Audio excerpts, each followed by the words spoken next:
Okay, so it's confirmed. Blake got the hammer because Christina is acting like she's doing all of this talking and acting like she's interested in Blake just for the rose. Sis, it's not just the rose, baby. You are going through withdrawals. She done been through hell and high water with Blake and she misses him.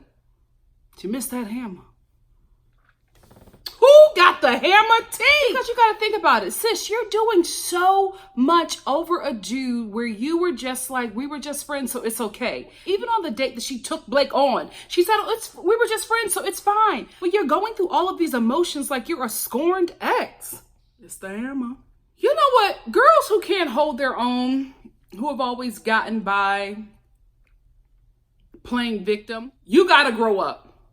You got to grow up. You got to get some freaking ovaries and act like you know what the hell is going on. Because Caitlyn sees Christina talking to Blake. Listen, you got to get a rose to stay another week. She starts talking about her to everybody else, even Caitlyn, talking about how horrible she is and how she's a monster and all of this stuff. Then she sits down with Christina to talk about her pushing up on Blake. Listen, she got to get a rose. I ain't hate you. You need to push back harder on Blake so you can make sure you're staying here another week, Caitlyn. So anyway, she sits down with her and she's trying to talk to her, but she doesn't like Christina's responses. So she wanted to check Christina and have Christina shut all the way up and just listen and probably go cry somewhere and have Caitlyn leave the victor. But Christina was coming back at her for everything that she said. And then here goes Caitlyn. Why are you yelling? Why are you being so mean? Oh my goodness, you're awful. I cannot stand girls like this. It is so annoying. It's always some weak broad who needs everybody else to protect them. They can't handle anything on their own. They cry at the drop of a dime. And any woman that is holding her own, any strong woman that they ever come into contact with, they make them a bully. They make him a bully. They say all these terrible things about him because Christina isn't doing the small baby voice and she isn't crying. She's sitting over here saying the things you're saying about me are not true. You're not going to say this about me and I'm just going to sit here and take it. Everything that she's saying about Christina is coming back at her like, no, that's not true. That's not what I'm doing. If you have a problem, just say something, but you're not going to sit here and call me names and think I'm going to be okay with it. Caitlyn, you started calling her names. What was she supposed to do? Christina never raised her voice. All of this victim stuff that she was doing, and it reminded me of Hannah with Tay-Tay. I cannot stand girls like that. I really cannot, because I was never that chick. You know what I mean? I have an older sister, you know what I mean? So if I wanted to play the, oh my goodness, I'm so scared, somebody can protect me, I had somebody to do that. But I just wasn't that kind of person. And I get that some women are, because I had a roommate like this. They have men in their life that never let their feet touch the ground. So it's really hard for them to handle anything on their own. And when they're confronted with any kind of struggle, they turn into like these little girls who are so helpless. And it's just like, I'm fragile. You're being mean to me. So they resort to these kind of things and arguments that they're losing, the name calling, the labeling. When Caitlyn was trying to get everybody to turn against Christina, she's slut shaming me. Girl, where? If she was slut shaming you, I guarantee you those cameras would have caught it and put it on the season. That never happened. It never happened. And here goes Caitlyn. Why are you yelling? I'm like, I'm just like, did they turn down the volume on Christina's mic? Because I don't see yelling. Because women like that are very dangerous, especially throwing out those kind of labels. And then Caitlyn, well, I'm all about empowering women, and you shouldn't talk to me like that as a woman. That's not empowering at all. You're awful. How are you empowering when you were sitting up there calling her all kinds of names? She's trying to talk to you, and every time she says something, you just throw out an insult. But because you said it kindly, it wasn't an insult. Oh, goodness. If you recognize yourself in Caitlyn or Hannah, change it. You are going to get on every woman's nerves the older you get. You're not going to have no friends. Especially a woman with a grown husband and a whole heap of kids. She don't feel like dealing with no fragile chick on the regular. Get that together. That's so ugly. You're not empowering of women. Girl, what are you talking about? You're over here talking about Blake on a reality TV show. That has nothing to do with women's empowerment. Ugh. Then she walks away crying after she called Christina awful and after Christina said, I don't owe you anything. And she don't. She don't owe you nothing. Everybody has to work to stay in paradise. Christina don't have no connection. She knows she experienced the hammer, so she's going to someplace that's familiar. You just got here, girl. She's so mean. She's so awful. She's so not empowering to other women. Shut up. Jen shows up and she got all the men hot and bothered, especially Blake, who hung out with her at Stagecoach. I'm sorry, who hung out with her at the Bachelor orgy. What? Stagecoach, I hope you give out condoms. Like that's what Stagecoach should do. When you get your ticket, a condom should be taped to your ticket because there's a whole lot of sex going on at Stagecoach. So the poor man's Gerard Butler. Chris Mikowski, you're too old for this. You need to be able to communicate at your big age because he's sitting up here attracted to Jen. That's what is happening. He's attracted to Jen. He's in a little something with Katie, right? So he says, well, I want Katie to want me more. And when I asked her if anybody came in that wanted to go on a date with me, if it was okay, she said yes. I wanted her to say no, but he never said anything to her. And then Katie, we get her in her confessional. Oh, I don't want him to go out on other dates, but I also didn't tell him that. Y'all too old. If you are hugged up with somebody, grinding and having all kinds of sex, then you should be able to communicate. Like, say something, especially the poor man's Gerard Butler. Chris Mikowski, you too damn old. I wanted Katie to say that she wanted me before I left out on the date with Jen. Dude, you're lying. That's not what happened. That's what he's telling us.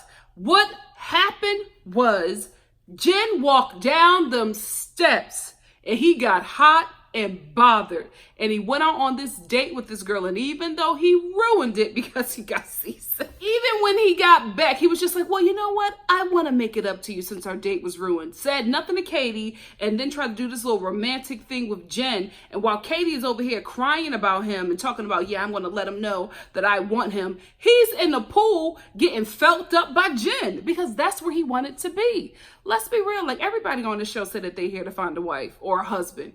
It's not true. They're here for the check and for the TV exposure. So Chris found a nice little young brown thing in Katie, and then Jen, with all them legs, walked down the steps, and he was like, well, I want to try that as well. So he's going to give us this whole confession about he wants Katie to want him more. So he's going to go out on a date with Jen so that she can see if she wants it. That don't make no sense. Tell the truth and shame the devil. I like Katie and I like Jen too. I want to bang them both. Be real, bro. Because you're looking stupid with this explanation. And y'all told me that Katie was crying like that when she was talking to Wills because she was drunk. Y'all, this is how Katie cries. She's bawling over Chris about how she wished she would have told him that she didn't want him to go out on a date. And I'm just like, this whole situation just annoyed me. Because I'm just like, you guys are adults. If you want something, say something. Like the minute Jen pulled Chris away, you should have been like, oh, wait, girl, before you pull him, I don't want you to go on no date. You're my man. Like, do that. You are a grown woman. You want him to stop and be like, Katie, is it okay? No, it's not. That's not realistic. That's not going to happen, baby. This is paradise. You can't leave your man alone for 5 seconds. Look what happened to Annalise. I bet you Katie prayed to our ancestors to ruin that date. I bet you she had our ancestors just rocking that boat back and forth so Chris could get seasick. Good move, Katie. Good move.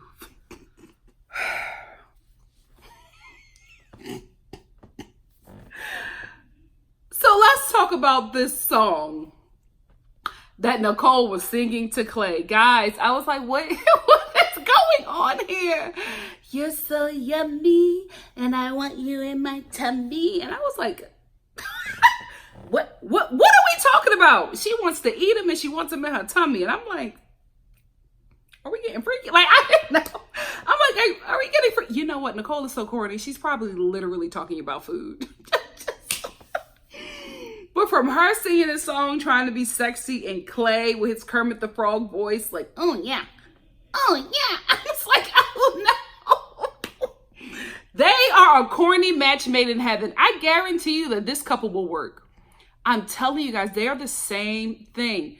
Listen, not everybody can be cool. There's nothing wrong with being corny. No, there's nothing wrong with it. I was trying to find something else to say, but I'm like, you know, when you're corny, you're just corny. But I think it's a beautiful thing that these two extremely corny people have found each other. And, you know, just a corny couple. There's nothing wrong with being corny, guys. Nothing wrong. Guys, I don't know if I'm going to have the reaction that y'all want me to have about Demi and Christina. I didn't like this. I didn't like this. I did not like this. Let me just say, I said it in my last review. I do not like how I believe the show is exploiting Demi's sexuality. I don't know. It just feels like, first of all, it's so very new for her. This is like her first, few months of being out. And it's a huge storyline on this show. And it's giving from the viewpoint of like straight people. Like straight people put this storyline together. The production on this show, I was just like, oh, really? You straight? But listen, it is what it is.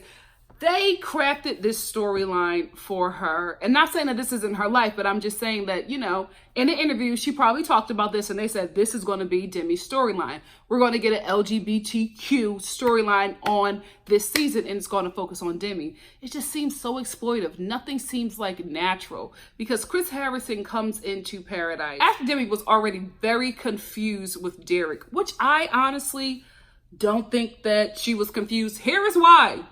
When Chris Harrison told her that he had somebody here to see her, she walked up those steps. And when she saw Christina, the way that girl emoted, I honestly thought that she was going to break down. Demi was so she needed her. And I was just like, honey, you were never confused. You were never confused. The issue is Derek was being so kind to you and showing you attention, and I feel like she probably was attracted to him, right? But he never had her heart. He never had that girl's heart because Derek never got that kind of reaction from Demi that Christina got. When Demi could not keep her hands off of her, and the way they stared at each other, to me, this was the real deal. They are the real deal. I just think the way it's being framed on this show is messy. It's messy. Demi basically jumped in Christina's arms. And when she was doing all that, I was just like, you know what, Derek, beloved, pack your bags. It's time to go home. Or find a connection with somebody else because, baby, it was never you. That's what even Demi said. When she went out on her date with Christina, she said to her, it was you. It was always you. And then she said in her confessional, I don't want to be with anybody else but her. Oh, sis. Why did you come to Paradise, Demi? This is a really strong connection that you have with Christina. Either she came to Paradise because she wanted to fight those emotions and didn't want to fully succumb to being in love with a woman because she really, in America, they make you feel shame about it, period. It is what it is. Like, America is not kind to the LGBTQ community, period. Let's tell the truth and shame the devil. So I'm thinking that's what it is. Where she was just like, I don't want to step into this community because I don't want to deal with that burden. So maybe she was hiding Christina and fighting those feelings. And probably when she got to Paradise, or was probably coached to talk about it, she finally started to realize when people around her were accepting of it and her parents were accepting of it, that it's really okay to live in this truth. I think all of that is beautiful. I also think that she should have never come to Paradise because, in my opinion, it's not fair to Derek because you have this juxtaposition of Demi and Christina just loving on each other and having a great time. And then you get Derek crying into a side table about Demi. So this dude came to Paradise unattached. You know what I mean? He's single. He's ready to find love or lust, whatever it is. Him and Demi get together. He thinks it's the same thing. After he's already attracted and into Demi, they have now coupled up. She then lets him know that she's bisexual, right? That's what she tells him. Well, I'm into women as well.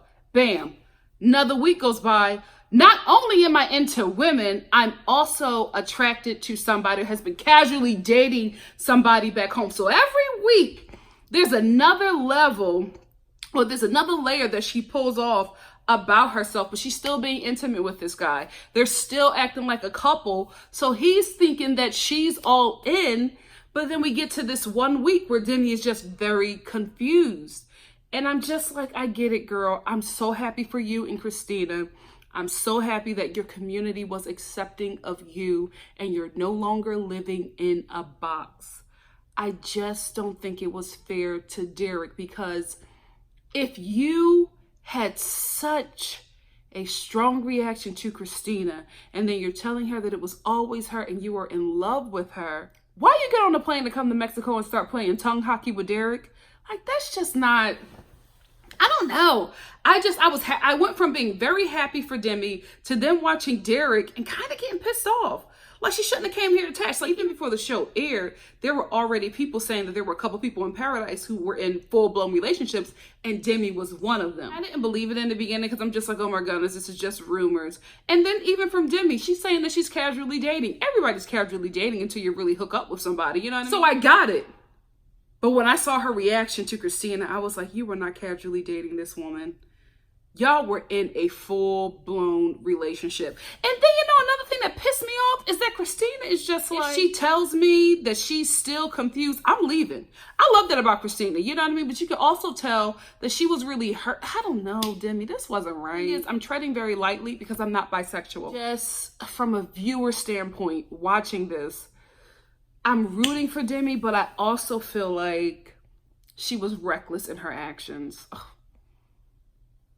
And I kind of feel awful saying it, but y'all come here for the truth, and this is my truth. I just don't think that she should have came to this show, you know what I mean? Because I get it's a great storyline, but you should have came here unattached. You really, really should. You really should have come to Paradise not in something, because it's just not fair. Like, how do you not feel bad for Derek? I'm just like, he's sitting here crying into a side table, like having a full-blown conversation with this side table. I don't know what to do. She doesn't love me. And I'm like, if that side table respond, I'm out of here. I just felt bad for the dude. And then you get Christina, who, can we be real, guys? I felt like Mother was doing the most. Like, Christina, she was ready for her confessional, okay? She was giving me somber. She was giving me one tear. I was like, Christina, are you a ham? Because she's all like, I don't know if I could stay in this if Demi isn't all in.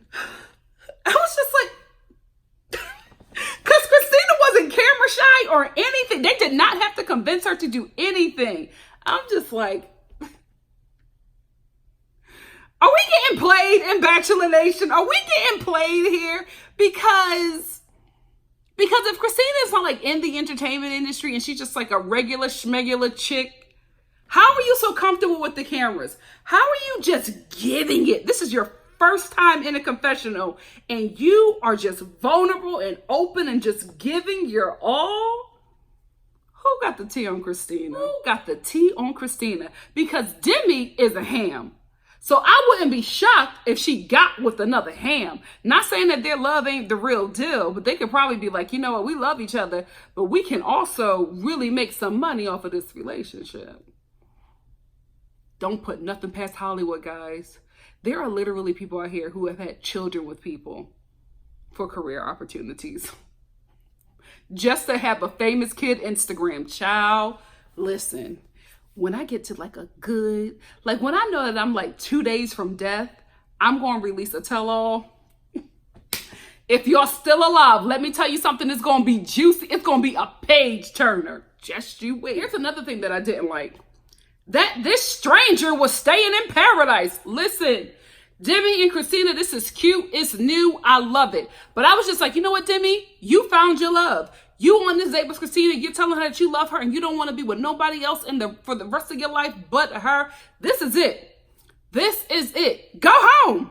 Because we don't know Christina. This is a stranger. And she's allowed to stay in Paradise. Nobody knows her but Demi. Now we all gotta like get to, I don't know. Oh gosh, have I become that like Bachelor Nation purist? Because let me tell you something, like a year ago, or maybe like 2 years ago when I first started reviewing The Bachelor, somebody sent me a clip, or no, a link of the Bachelor Reddit chat, and I was in there.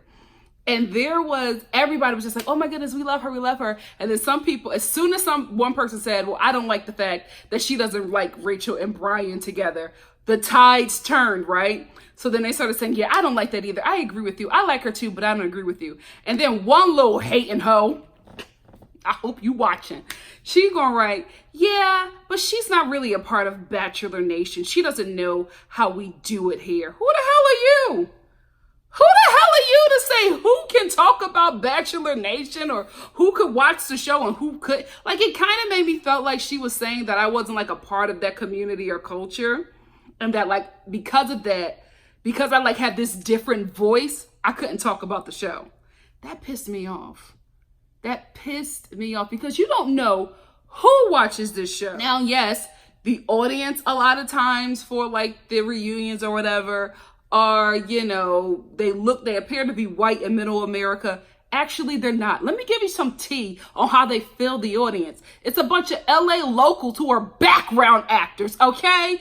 They probably don't even watch the damn show. That's how they get them in there. ABC also wants to reflect the viewing audience, because if they see that this many TVs or whatever are watching the Bachelor Nation in Montana, they're just assuming that those households are white. They don't really know who are in those households. They're just getting these numbers from Montana, and they're just assuming that because the majority of the people that live there in Montana are white, these are just white middle America. Probably, it could be me. Like, you just don't know. So I didn't like that. I was just like, who the hell are you to tell me that I can't talk about Bachelor Nation because I'm not a part of the culture? Girl, bye. Girl, bye. Put your mouth on me, sweetie. You could only wish to be Nikki Starr. Let's talk about anyway. But when I was watching this episode and I was getting so heated, like, she's staying here. Who the hell is Christina? Why are they allowing her to stay here? She gotta go. She is not a part of Bachelor Nation. I felt like that hater. I was talking about me when I first started reviewing this show, and I was like, oh my gosh, have I become a Bachelor purist? Like, I'm like the gatekeeper now. Like, Christina cannot stay. She is not Bachelor Nation. Put her on the plane and let her leave. Let somebody else from Bachelor Nation come in. That's another thing that pissed me off. I was just like, if Christina is staying, does that mean that we now don't get somebody from Bachelor Nation coming onto the show? Does she now take the spot of another person who would have probably come down the steps? Like, I don't know. But even now, I'm just like, because then that opens the door for everybody else. It's just like, well, you allowed Demi's girlfriend to come on. There is somebody who's pursuing me as well. Can he come on the show? I don't want to start to get to know strangers. That's what MTV's The Challenge started doing. No longer was it people from MTV shows. It became like people from MTV who were on an MTV show, and then it was like their third cousin or their ex. And it was like all these regular people who are just like, not somebody that casting, not a gem that casting found during the casting of these shows. They're just literally on the show because they're related to somebody or have like some kind of storyline with them, but not because they're good TV. Which leads me to the fact that, yes, Christina was giving it in her confessionals, but baby, we got to do something because she needs a bit more work, because she was monotone throughout the entire episode. I just wanted to know that I'm here for her, but I won't stay if it's me and somebody else. And I was like, okay, maybe she's just like that because she's hurt and she's a little solemn because they're making her talk about Demi and Derek. No, that's just how she talks, because even meeting Derek, hi, it's nice to meet you. Oh, you're a hugger, great. I was just like, No, you're not going to put me through this with Christina. I still feel like her and Demi should leave Paradise. They found their love. Get up and go. But they're definitely going to keep them there because we don't have any other gay or bisexual people on the show or people who are out. So we're just going to go with this so we can focus on this because, ooh, Australia has a gay storyline. We need to have one too. That's what's happening here. What do you guys think? Are you cool with Christina staying, a stranger staying in Paradise? Are you cool with that? How do you feel about this Christina and Demi storyline? being happy for Christina and Demi aside, because let me tell you something.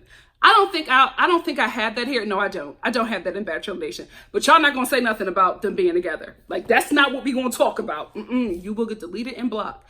What I do want to know is, how do you feel about Demi coming to paradise, being so deep in with Christina and still starting something up with Derek? What do you guys think about that? Let's talk about it in the comment section below. You know what? Shout out to Derek. Because he took this whole thing like a champ in front of Demi and Christina. Like, he was such a gentleman, but then, you know, behind the scenes, he was crying into a side table. But he really was like a great, respectful guy. Like, even in his confessional, when he's crying about losing Demi, he's saying that I'm upset, but it's not because she left me for a woman. I'm upset because, you know, I loved her and or was trying to create something with her. And I'm just, you know, he's heartbroken. I was watching this like, good for you, Derek, because it wouldn't have been me. Let me tell you something. I would have burned paradise down. You do not start something with me, rub up on me, have me thinking that when we leave paradise, me and you gonna be a couple, and then later come to me and be like, oh, guess what? I was in something with somebody back home and I'm still feeling for them, even when I'm with you, especially not on camera. Oh, I'm fighting everybody. I'm fighting everybody. And then I'm hopping on the plane. I'm going to where you stay and I'm fighting that woman or man, whoever you with, that took away my promise. That's why I'm not on this show. Oh, I'm kidding. I would only fight the girl. Let me stop. No, I am not that girl, but I would be pissed. I would be pissed if I was Derek. And I kind of wanted him to be honest, but I felt like he couldn't be honest with his true feelings because it would probably come off homophobic. You know what I mean? So he was just like, I got to be real careful about how I talk about this and act like I'm okay. And I was watching him like, no, Derek, you're hurt. You can be hurt. You can talk about it. But I guess he felt like he couldn't talk about it in a way where it would not come off controversial. So I understand. I thank him for being wise about it. But I was just like, I wish he would have just voiced that he didn't feel okay with her starting something with him when she's so deep in with somebody back home. Because like I said before, I get it. She's confused. A lot is going on. But I think when you're in that space, maybe you just don't need to go in so deep or couple up so fast with someone. If your soul and your heart and your mind is still consumed by somebody else. But then I would have stopped her bag. And I don't like stopping people's bag. Go ahead on, Demi. Live your best life. You and Christina. So that's it for me. The trailer for next week's episode. Guys, can we talk about it? John Paul Jones has a freaking type. John Paul Jones has a type, lady. The trailer next week. Him and Tejwan are into something. Tejwan, I feel like she gonna get on my nerves. I feel like she gonna get on my nerves next week, especially when she told that girl that she wants to spit in her wine. I know somebody from the Bachelor show is watching these reviews. I'm not gonna tell you how I know, but hey, how you doing? Please bring me in for the casting of the black folks. I will get you some good black characters for this show. This is the thing. You have to start casting black people from the city. You gotta stop getting these suburban blacks because they don't test well with the audience. They don't. They exist, but we gotta have a different perspective because Tejwan, guys, and y'all know that's my girl. I think she's so gorgeous, but so dense. I'm so mad at her from that trailer. I'm like, did you really tell this girl on national TV that you want to spit in her wine over John Paul Jones?